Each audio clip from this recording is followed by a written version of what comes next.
네, 여러분 안녕하세요. 지난 한 주 건강하게 지내셨습니까?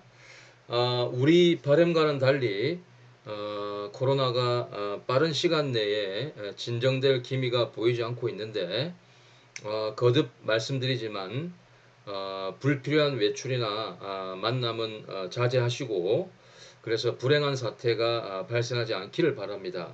그리고 여러분들과 저와의 이와 같은 원치 않는 일시적인 이별이 빨리 끝났으면 좋겠습니다. 자, 2주차 강의를 시작하기 전에 먼저 지난 1주차 강의 내용을 정리하는 시간을 갖도록 하겠습니다. 1주차 강의에서는 경찰학의 이론적 기초 첫 번째 시간으로 경찰학의 이해에 대해서 우리가 학습을 했죠. 경찰학의 이해 중에서도 경찰학의 의 및 연역과 그 다음에 경찰학의 특징 및 학문적 성격에 대해서 저희가 살펴봤는데요. 먼저 경찰학의 의 및 연역에 대해서 짚어보고 넘어가죠. 자, 경찰학의 정의. 국내에 불문하고 학자들 간에 일치된 견해는 없었는데 저희 강의에서는 경찰학을 이렇게 이야기를 했죠. 즉 경찰학이라 하면 경찰 현상을 다루는 학문으로서 경찰 활동 및 경찰 조직에 관한 지식의 총체 이렇게 저희가 이해를 하면 되겠습니다. 경찰학의 기원과 발전인데요.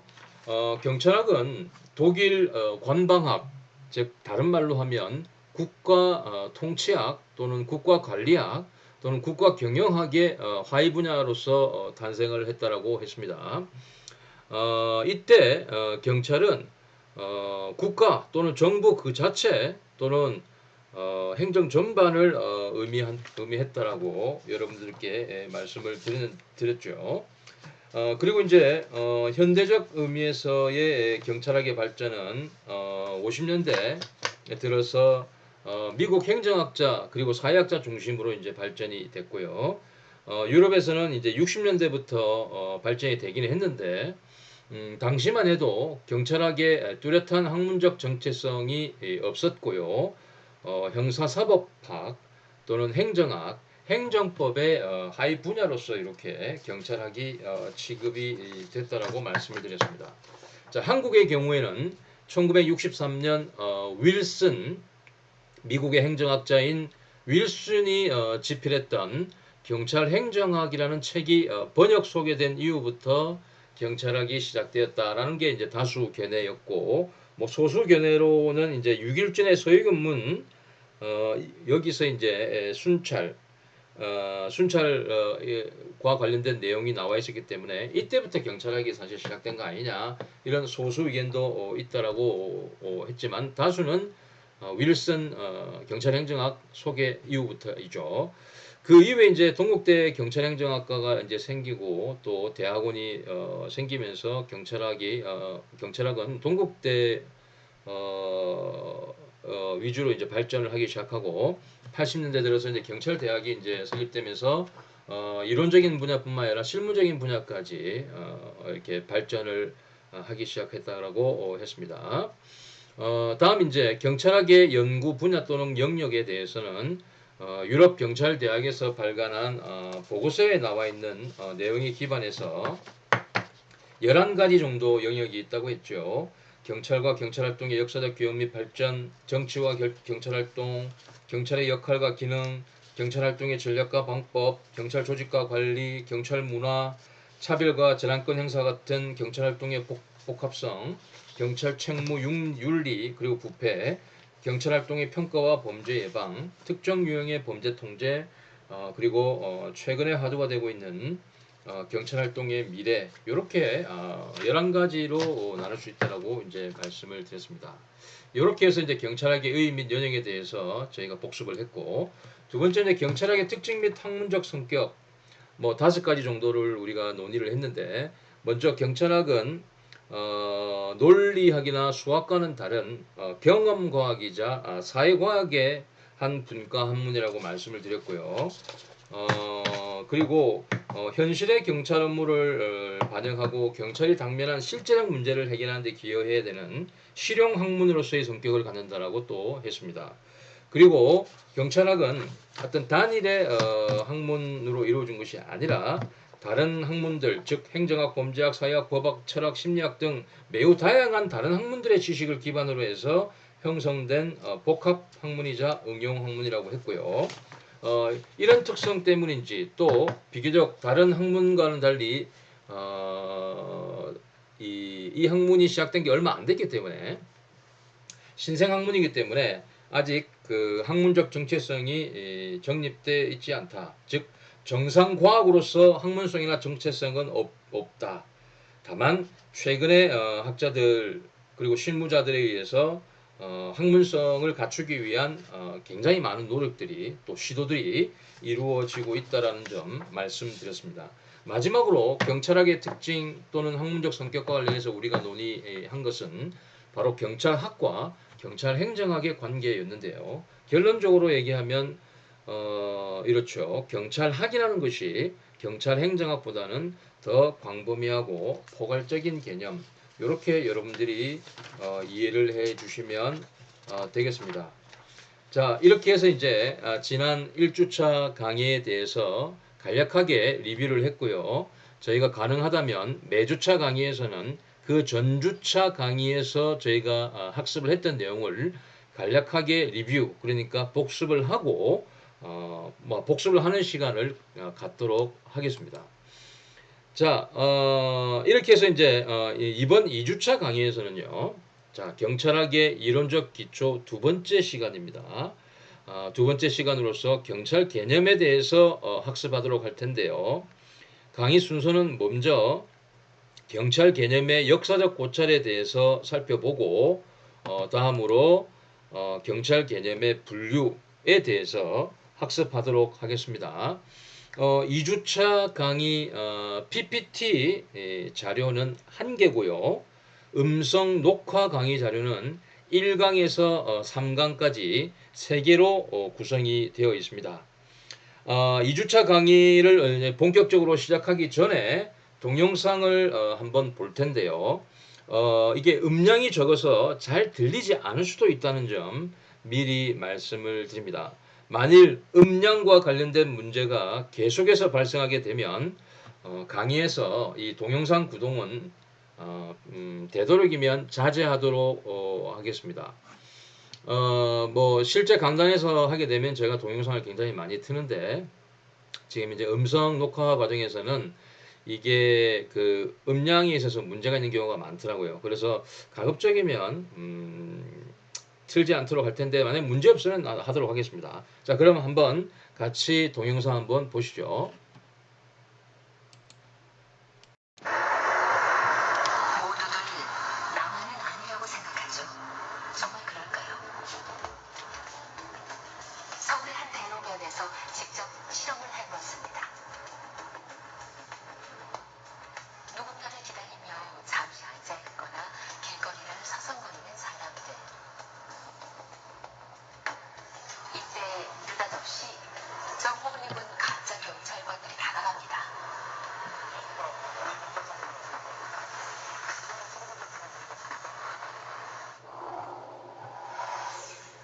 순간 얼굴에 놀라는 표정이 스칩니다. 자, 여러분들은 이 상황에서 어떻게 하시겠어요? 하지만 경찰의 눈치를 보더니 쓰레기를 줍는군요. 굉장히 착한 청년이네요. 이날 쓰레기를 주우라는 말을 거부하는 사람은 아무도 없었습니다.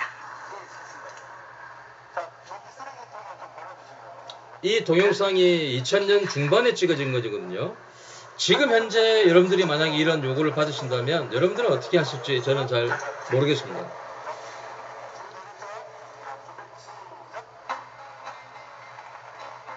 푸시업을 시켰는데 합니다. 자, 경찰이 시킨다고 길거리에서 팔굽혀펴기를 하다니 정말 황당하군요. 하지만 역시 따지거나 화내는 사람은 없습니다.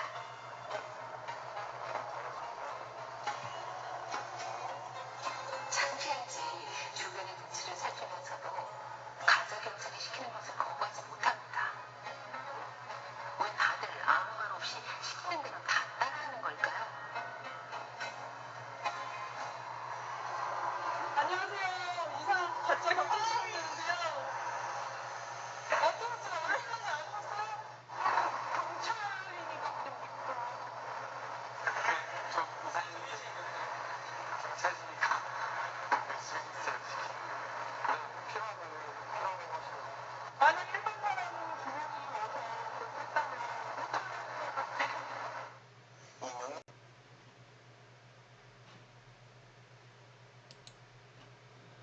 네, 여러분 어떻게 보셨습니까? 어, 왜 이런 동영상을 제가 여러분들께 소개를 했는지는 이제 오늘 이 2주차 강의가 진행되면서 여러분들이 자연스럽게 알게 될 겁니다. 자, 그럼 이제 경찰 개념의 역사적 고찰에 대해서 학습하도록 하겠습니다. 경찰 개념의 역사적 고찰에서는 먼저 경찰 개념의 양대 산맥이라고 할 수 있는 대륙법계 및 영미법계 경찰 개념을 전체적으로 개관을 한 뒤에요.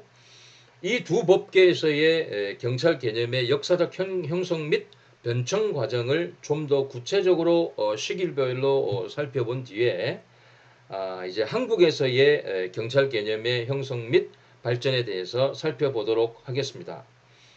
여러분, 다른 모든 것도 그렇듯이 과거를 살펴보는 건 현재의 경찰을 이해하는 데 매우 유용합니다. 그런 점에서 여러분 한번 잘 들어보시기 바랍니다. 먼저 개관입니다. 자, 대륙법계 경찰 개념과 영미법계 경찰 개념을 이제 개관을 했는데요. 자, 경찰 개념이라는 것은 시대성과 역사성을 반영을 하고 일률적인 정의가 곤란한 매우 많은 의미를 갖고 있는 개념입니다. 그것은 왜 그러냐면 국가마다 시대에 따라서 고유한 전통과 사상이 경찰 개념에 반영되어 있고요. 경찰이 과연 무엇이고 또 어떤 일을 해야 되는가라는 획일적 정의가 곤란한 것입니다. 그럼에도 불구하고 우리가 이것을 탐구하는 이유는 이거죠. 경찰은 과연 무엇을 하며 무엇을 위한 조직인가라는 경찰의 존재 이유와 임무 또는 목적을 도출해 낼 수 있고요. 오늘날의 우리 경찰을 가장 잘 설명할 수 있는 개념이 무엇인지를 고찰할 필요가 있기 때문입니다. 우리가 봤던 동영상에서 봤던 그 모습이 여러분들은 정상적인 오늘날의 경찰의 모습을 반영하는 것이었나요? 아마 아니었을 겁니다.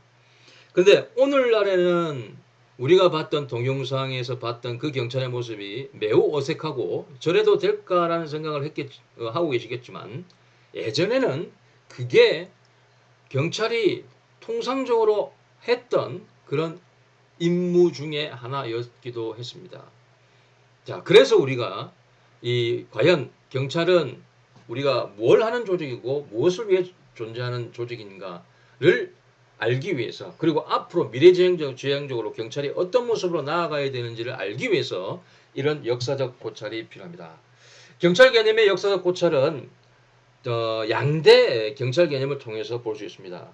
즉, 첫 번째, 국가 통치권의 입장에서 접근하는 대륙법계 경찰 개념하고 그 다음에 주민자치권의 입장에서 접근하는 영미법계 경찰 개념 두 가지가 있는 겁니다. 자, 그럼 대륙법계 국가에서의 경찰 개념은 어떤 개념인가? 자, 이때 대륙법계에서의 경찰은요 주로 왕권을 강화하기 위한 수단으로 사용이 됐습니다. 즉 국가 또는 왕을 대신해서 국민에게 명령 강제하는 권력적 작용을 주로 수행을 하는 조직이 경찰이었고 이 경찰 개념의 핵심은요 바로 국가 통치권적 차원의 공공의 안녕과 질서 유지였다.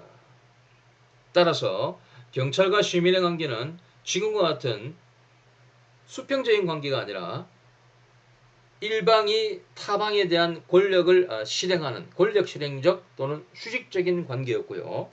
그러나 이러한 대륙법계 국가에서의 경찰 개념이 현대의 국가경찰 체제를 확립시키는데 일조를 했죠. 그리고 우리나라 역시 이러한 대륙법계 경찰 개념을 일부 반영하고 있습니다. 다음 이제 영미법계 국가에서의 경찰 개념을 이제 요약해서 말씀드리자면 주민의 자경 치안 사상에서 출발했습니다. 즉 경찰 조직이라는 게 국가가 만든 별도의 제도가 아니라 주민 스스로가 자신들의 안전 그리고 자신들이 살고 있는 지역사회의 안전은 스스로가 지켜야 된다는 그런 사상에서 출발했고 따라서 별도의 경찰기관이 탄생한 것은 굉장히 뒤에요. 주민 스스로가 그러니까 스스로가 경찰을 업무를 했던 겁니다. 이때 경찰 개념의 본질은요. 대륙법계의 경찰 개념과는 다르죠. 완권 강화가 아니고 국가 통치권 행사가 아니라 바로 개인의 생명과 신체 및 재산을 보호하는 것이 경찰 개념의 본질이었고요. 이러한 개념의 본질에 따라서 바로 경찰은 주권자인 시민에게 봉사하는 기능과 역할을 중심으로 형성되는 거죠. 자, 대륙법계 국가경찰은 그러니까 그 행정 수반이 임명을 하겠죠. 그 지역사령 경찰 지휘자를 임명을 하겠지만 여러분들이 아는 뉴욕 경찰서장은 어떻게 되나요?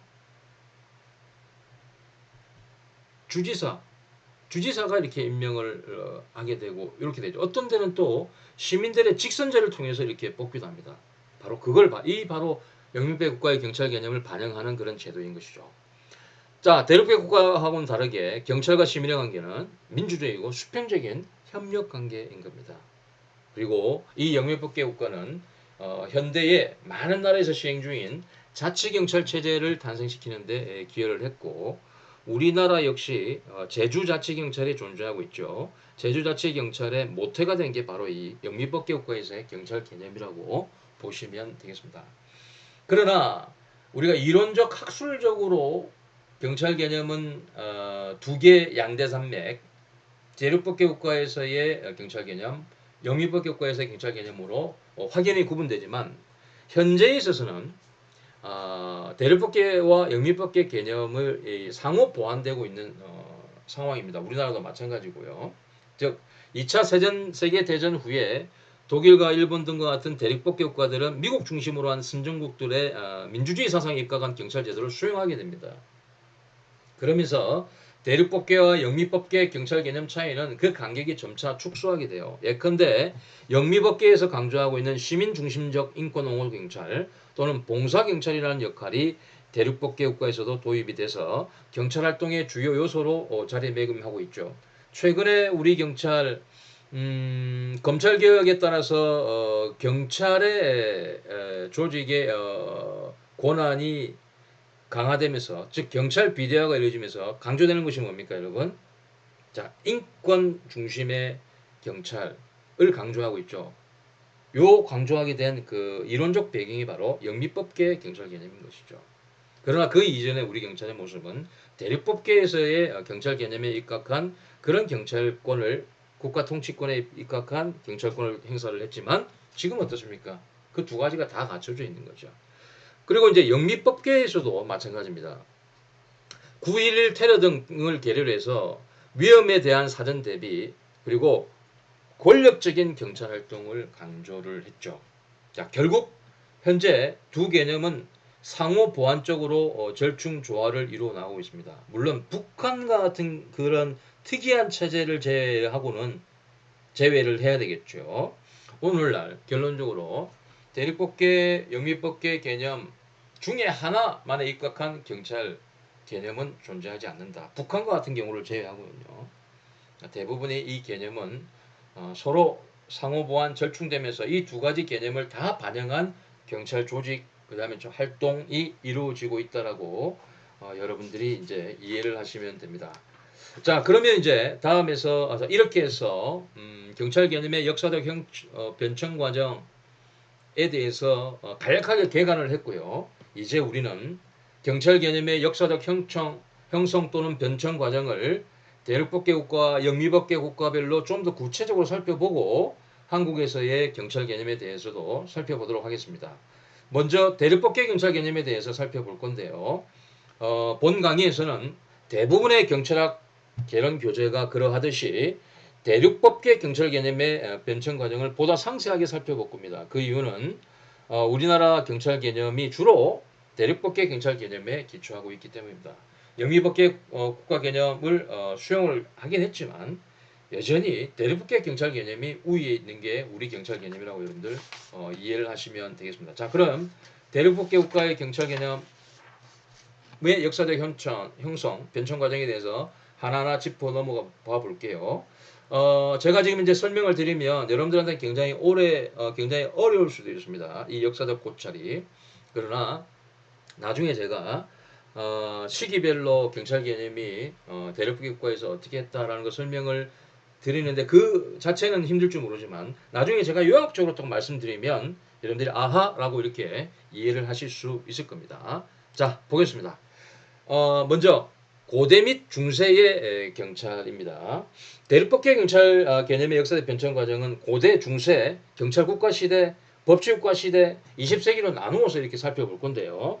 고대, 중세, 경찰 국가 시대, 그리고 법치 국가 시대로 넘어가면서 그때마다 의미 있는 변천이 이루어지게 됩니다. 아무튼 고대 및 중세 경찰 개념에 대해서 한번 살펴보죠. 먼저 고대의 경찰 개념입니다. 자, 경찰의 어원은요, 그리스어, 이걸 뭐라고 읽어야 되나? 자, 폴리테이아라고 읽으면 되겠죠. 그리스어의 폴리테이아. 이건 국가 또는 시민권을 의미하는 단어입니다. 아무튼 그리스의 폴리테이아. 그리고 국가를 의미하는 라틴어인 폴리시아가 바로 경찰이라는 개념의 어원이 됩니다. 이 어원에 기초해서 각 나라의 경찰, 동양권은 이제 제외하고 서양권 같은 경우는 다 이 그리스어 라틴어에 기초해서 뭐 대부분은 이제 폴리스라고 쓰는 나라도 있지만 뭐 독일 같은 경우는 뭐라고 부르면 폴리치아 뭐 이렇게 부르기도 하고 뭐 그런 거죠. 자, 아무튼 경찰의 서구에서의 경찰의 어원은 이 그리스어 라틴어에서 나왔다는 거. 당시 고대의 경찰은요. 도시국가, 폴리스라고 불리잖아요, 여러분 그죠? 도시국가에 관한 일체의 정치, 특히 헌법을 의미를 했습니다. 자, 서양권에서 이랬다면 동양권에서의 경찰의 어원은 어땠을까? 여러분, 일본의 경우를 보겠습니다. 자, 경찰의 어원. 자, 동양권 같은 경우는 우리가 한자로 쓰면 경찰 이렇게 쓰잖아요. 이 한자어는 일본 메이저 시대의 합성어고 이게 한자 문화권에 우리나라까지 해서 다 전파가 된 겁니다. 경찰의 한자적 의미는 먼저 경은요. 경계하다, 주의하다라는 걸 의미하는 거죠. 경계의 경인 겁니다. 그리고 찰, 이건 이제 뭐 사찰이라고 하는데 앞에 거는 경나, 지금 뒤에 거는 사찰인데 찰은 살피다라는 뜻이죠. 따라서 경찰은 경계하여 살피는 것을 이 동양 한자권에서는 의미를 했던 겁니다. 반면에 이제 사전적인 의미로서 경찰 개념은 국가 사회의 공공 질서와 안전을 보장하고 국민의 안전과 재산을 보호하는 일 또는 그런 일을 하는 조직이라고 이렇게 정의하고 있습니다. 여러분 경찰학 사전이라는 것도 있거든요. 거기 보면 이렇게 나와 있어요. 따라서 경찰 개념의 한자적 의미, 조금 전에 설명했던 한자적 의미하고 그 다음에 사전적인 의미를 종합해서 보면은 경찰은 사회 공공의 질서 유지와 국민의 안전과 재산을 보호할 목적으로 경계해서 살피는 일을 하는 조직이라고 이렇게 정의할 수도 있는 겁니다. 자, 다음은 이제 중세시대 경찰 개념을 보죠. 자, 먼저 14세기 말 프랑스에서의 경찰 개념을 보겠습니다. 프랑스에서는 경찰을 라 폴리스라고 부릅니다. 폴리스가 아니고 폴리스 이렇게 부르죠. 프랑스 중세시대 프랑스에서 경찰은요, 국가가 행하는 일체의 작용, 국가 목적 또는 국가 작용을 의미를 했습니다. 우리가 봤던 경찰학의 연역에서 볼 수 있는 그런 뭐 관방학에서 얘기하는 그런 경찰 개념하고 비슷하죠. 아무튼 경찰은요 국가 권력을 바로 상징했고 중세 때는 교회 권력을 제외한 모든 것을 경찰 개념에 포함이 됐던 거죠. 그리고 이제 15세기 말에서 16세기 초 독일에서의 경찰 개념은 뭐냐면요. 프랑스 경찰 개념이 바로 독일에 계승이 된 거고 독일의 경우에는 특이한 것은 16세기 초에 경찰 개념을 아예 법으로 만들어 버립니다. 1530년에 제국경찰법이 독일에서 제정이 됐고 이때 교회 행정을 제외한 일체의 국가 행정을 경찰로 이해를 했고요. 오늘날 독일 경찰은 폴리짜이 이렇게 부르잖아요. 오늘날의 독일에서의 폴리짜이의 어원이 된 폴리제이라는 용어가 이 법에 제국경찰법에 출연을 하게 됩니다. 뭐 아무튼 독일에서의 당시 경찰 개념은 이거였습니다. 공동체의 양호한 질서 상태 또는 공동체의 양호한 질서 상태의 창설 유지를 위한 활동을 하는 것. 이게 바로 독일에서의 경찰에 관한 법적인 개념이었죠. 어, 경찰권은 결국 절대주의적 국가 권력의 기초가 됩니다. 그죠? 이 중세시대의 경찰 개념은 바로 절대주의적 국가 권력의 기초가 되고 경찰은 세속적인 사회 생활 질서를 공권력에 의해서 유지하는 작용을 의미했습니다. 이때까지 유럽의 경찰권이라는 것은 중세시대까지 여전히 일반 행정으로부터 분리가 되지를 않았습니다. 현재는 일반 행정으로부터 경찰 작용이 분리되어 있잖아요. 그죠? 그러나 당시 유럽 경찰권은 중세시대까지 여전히 일반 행정으로부터 미분리되지 않고 교회 권력을 제외한 모든 국가가 하는 일 자체를 경찰이라고 본 것이죠. 자, 이제 중세에서 경찰 국가 시대, 절대주의 국가 시대로 한번 넘어가 보도록 하겠습니다. 자, 경찰 국가 시대, 즉 절대주의 국가 시대에서 경찰 개념은 한마디로 얘기하면 양적으로는 축소되고 질적으로는 확대되었다고 얘기할 수 있습니다. 자, 즉 사회의 분화와 국가 작용의 분화가 이루어짐으로써 경찰 개념이 양쪽으로는 축소가 된 겁니다. 유럽에서 17세기와 18세기 말에 와서 이제 교회 권력이 이제 약화가 됐고요.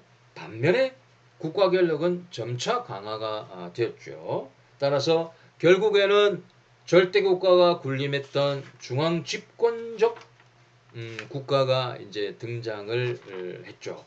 이때 국가 활동의 확대와 복잡화로 인해서 국가 작용을 나눌 필요가 있는 거죠.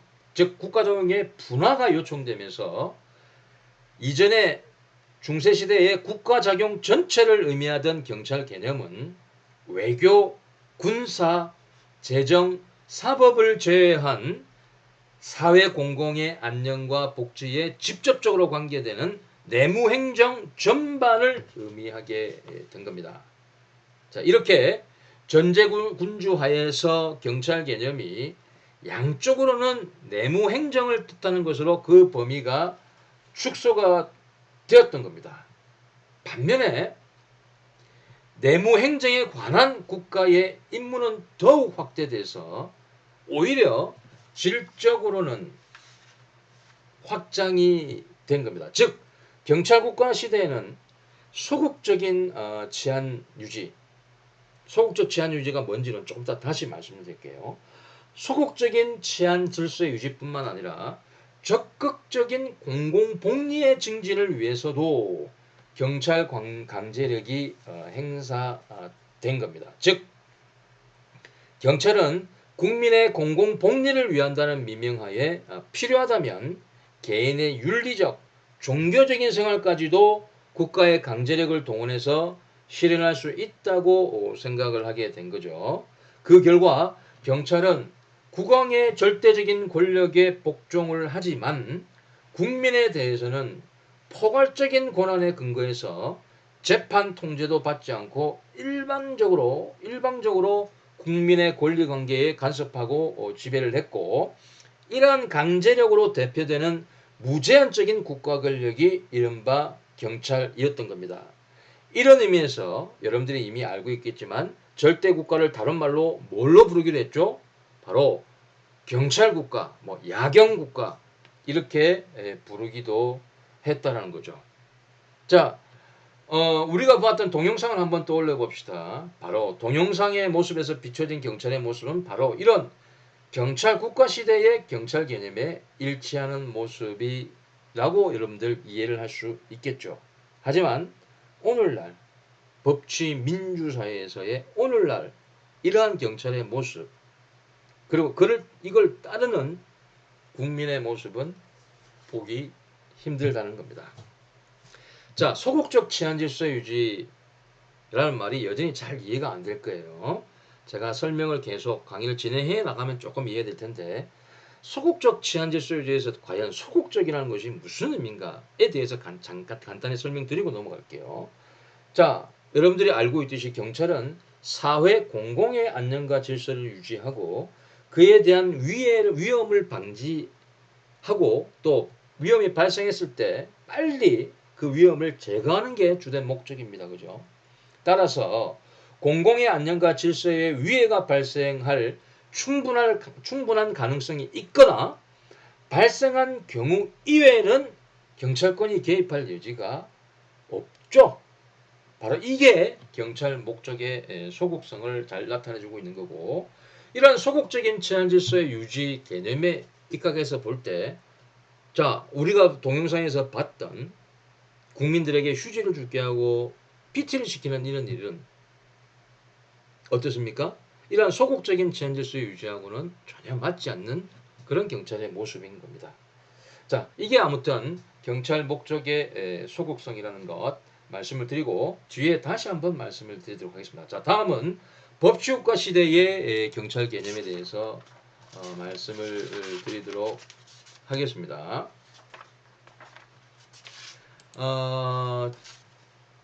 법치국가 시대의 경찰 개념을 제가 이제 요약적으로 말씀을 드리면요. 지금 강의 자료는 여러분들이 한번 읽어보시고 제가 요약적으로 말씀을 한번 드려볼게요. 1789년 여러분들이 잘 알고 있는 프랑스 대혁명을 계기로 해서 자, 절대 왕정은 삼권 분립과 법치주의로 대체되기 시작을 했죠. 자, 이러한 자유주의 법치국가의 권력 분립 사상은 경찰 국가 시대에 인정되던 적극적인 복리 경찰이 경찰 개념에서 제외되고 일반 통치권에 근거해서 국민에게 강제 명령하는 권력적 적용으로 경찰권을 제한하려는 노력으로 나타났습니다.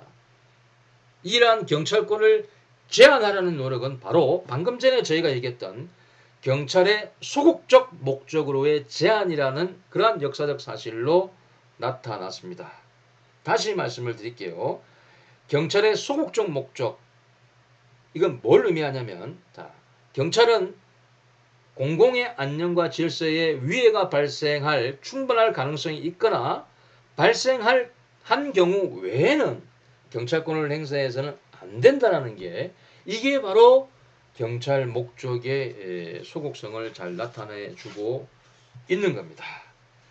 자, 이와 같이 경찰권을 제한하려는 노력, 법치국가 시대에 경찰권을 소극적 목적에만 행사하도록 제한하는 노력은 바로 독일과 프랑스에서 법령이나 판결 등을 통해서 이루어졌습니다. 먼저 독일에서의 법치국가 경찰 개념 형성에 대해서 말씀을 드리죠.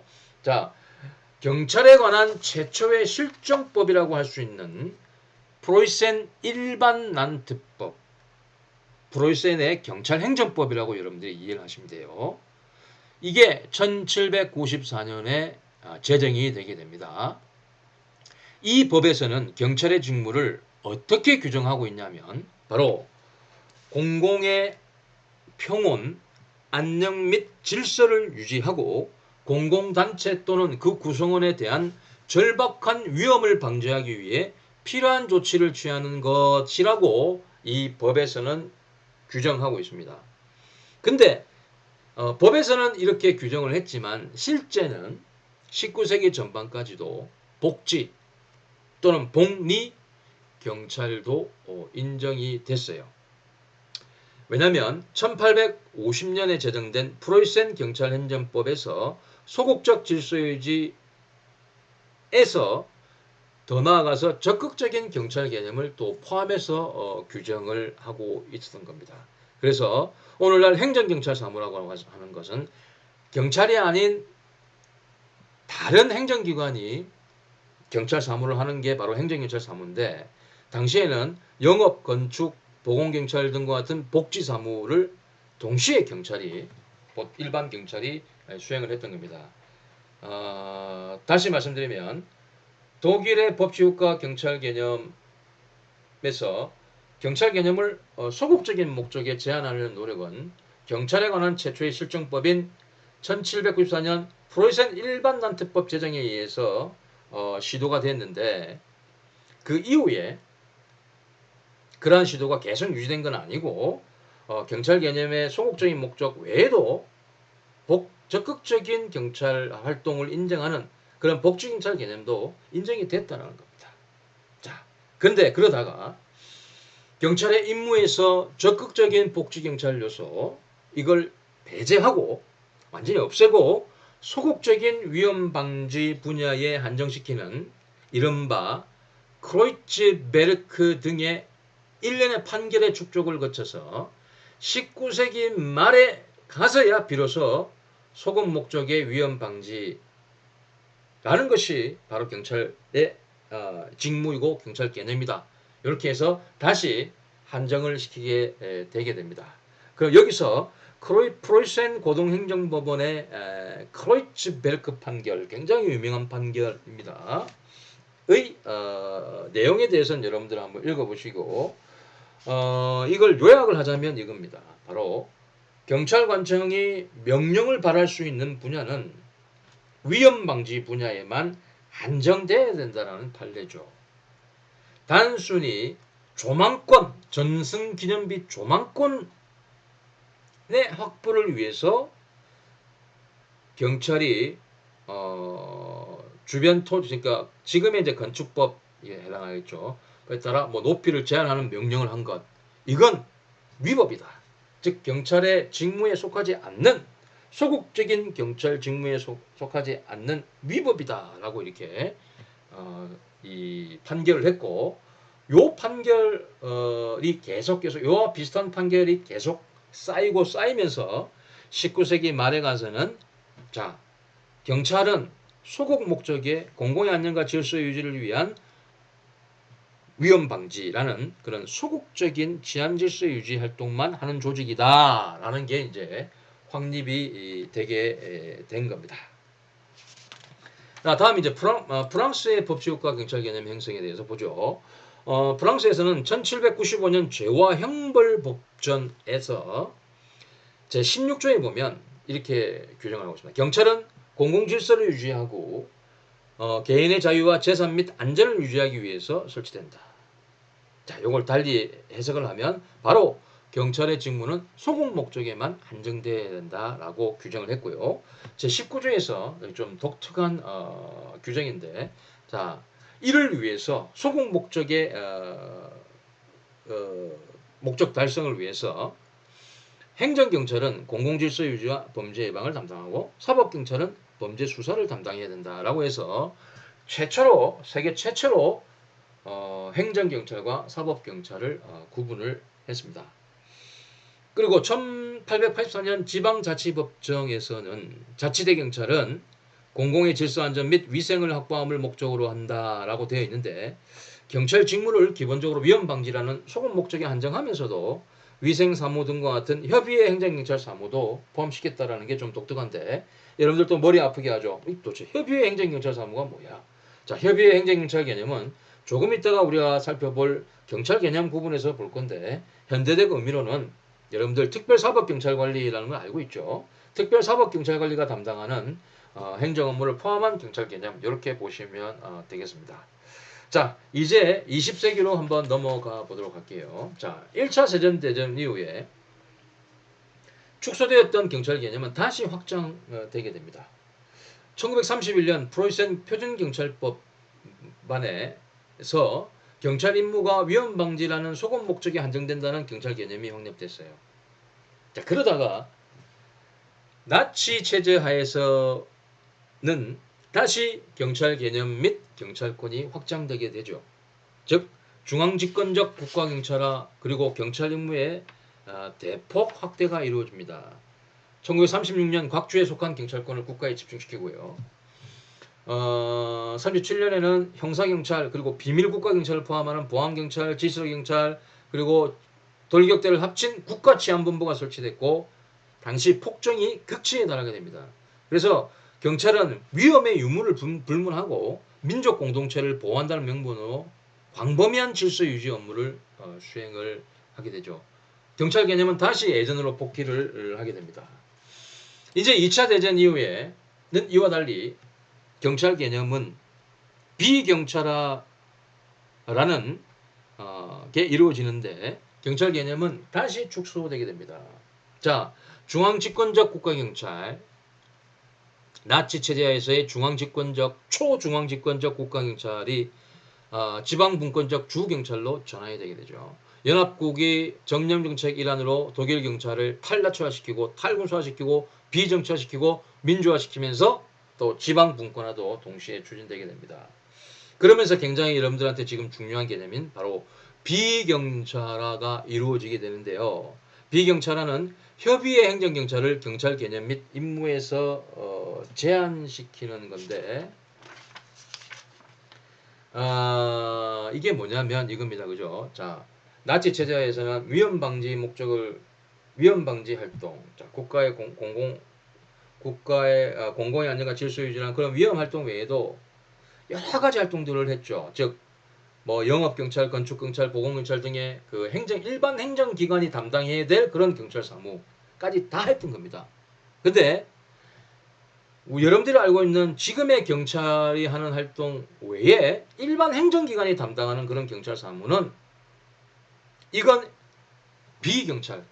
경찰 활동이 아닌 걸로 해서 일반 경찰 활동이 아닌 걸로 이렇게 비경찰화 시켜버렸다는 얘기입니다.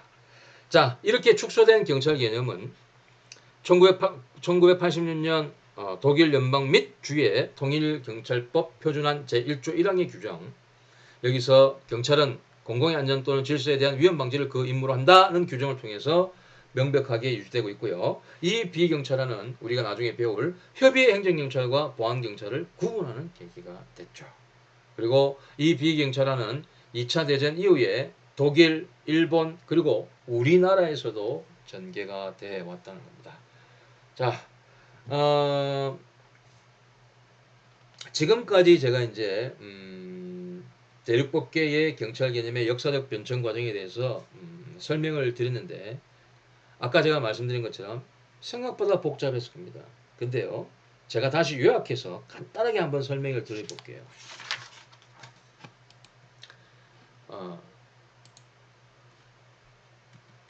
자, 간단하게 제가 한번 설명을 해볼게요. 자, 독일과 여러분 메모하시기 바랍니다. 독일과 프랑스로 대표되는 그죠? 대륙법계의 경찰 개념은 역사적으로 축소를 거듭해 왔다고 할 수 있습니다. 즉 일시적으로는 뭐 재확장되고 하는 경우도 있었지만 전반적으로는 경찰 개념 그리고 경찰 역할은 계속해서 지속적으로 축소되어 왔다라고 축소 경향을 보였다라고 여러분들 할 수 있는 겁니다. 즉 경찰은 처음에는 국정 전반을 의미하다가 외교, 군사, 재정, 사법 등 전문 분야는 독립되어서 단지 내무 행정으로 국한됐고 19세기 말에 이르러서는 내무 행정 중에서도 적극적인 복지 행정 분야, 즉 복지 경찰을 제외한 소극적인 위험 방지 분야에 국한이 되었으며 제2차 세계대전 이후에는 위험 방지 명목 하에 행해지던 이른바 행정경찰 사무가 비경찰화의 과정을 거치면서 오늘날과 같이 공공의 안녕과 질서 유지 업무에 국한되기에 이르렀다는 겁니다. 달리 설명을 드리면요. 대륙법계 경찰 개념은 강력한 완권을 바탕으로 국왕의 절대 권력을 유지하고 집행하는 일체의 국가관리 활동에서 출발했습니다. 이로 인해서 경찰은요, 권력에 봉사하는 조직으로 시민과는 대립관계를 형성했습니다. 경찰은 곧 국가라는 이런 관계는 고대와 중세를 거치면서 오랜 기간 경찰의 개념으로 여겨졌죠. 그러다가 18세기 계몽 철학이 등장하면서 점차 시민권이 신장되면서 경찰의 임무 범위가 축소되고 시민에 대한 관리와 통제 기능에서 시민의 자유와 재산을 보호하는 기능으로 변화하게 됐던 겁니다. 이와 같은 경찰 개념의 특징은 국왕의 절대 권력으로부터 유래하는 경찰권을 전제로 권력에 봉사하는 경찰과 시민이 대립하는 구도하에서 계몽 철학으로부터 말미암은 법치 사상의 등장으로 점차 시민권이 신장되면서 국왕의 관료인 경찰의 임무 범위를 축소시킴으로써 시민의 자유와 재산에 대한 경찰권의 발동 범위를 축소시키고자 했던 사상의 반영이었다라고 이해를 하시면 됩니다. 자, 대륙법계 경찰 개념의 특징은 또 다음 도표처럼 간략하게 정리를 할 수 있습니다. 개념 형성 과정에서는 자, 통치권을 전제로 해서 경찰권 발동 범위를 제한하는 과정에서 경찰 개념이 발전됐죠. 경찰 개념이 처음에는 굉장히 확장된 개념이었지만 전반적으로는 뭡니까? 계속해서 축소를 거듭해 왔다는 거고. 권력의 기초는 일반 통치권, 즉 국가가 경찰에게 인정해주는 그런 국민에 대한 통치 권력이죠. 임무, 국가안전과 질서 유지를 강조를 하죠. 구조는 중앙집권적 국가경찰이 기본 구조가 될 수밖에 없습니다. 일반 통치권 행사가 기본 권력의 기초이기 때문에 수단은 주로 국민에게 명령하고 강제하는 이런 것이죠. 그리고 경찰과 국민의 관계는 어떤가요? 권력 실행적, 경찰이 국민에 대해서 일반 통치권을 유지하기 위해서 권력을 행사하는 관계죠. 국민은 그걸 받는 관계고, 그래서 수평적인 관계에 있다고 할 수 없고 수직적인 관계에 있다. 이렇게 이론적으로 여러분 대륙법계 경찰 개념을 이해를 하시면 되고, 이건 이론적인 것뿐만 아니라 우리나라 지금 경찰 개념 또 경찰의 역할에도 이 대륙법계 경찰 개념이 매우 강하게 스며들어 있다는 것 여러분 스스로 알고 계실 겁니다. 자, 2주차 1강은 여러분 여기까지 하고요. 벌써 47분이 지났네요.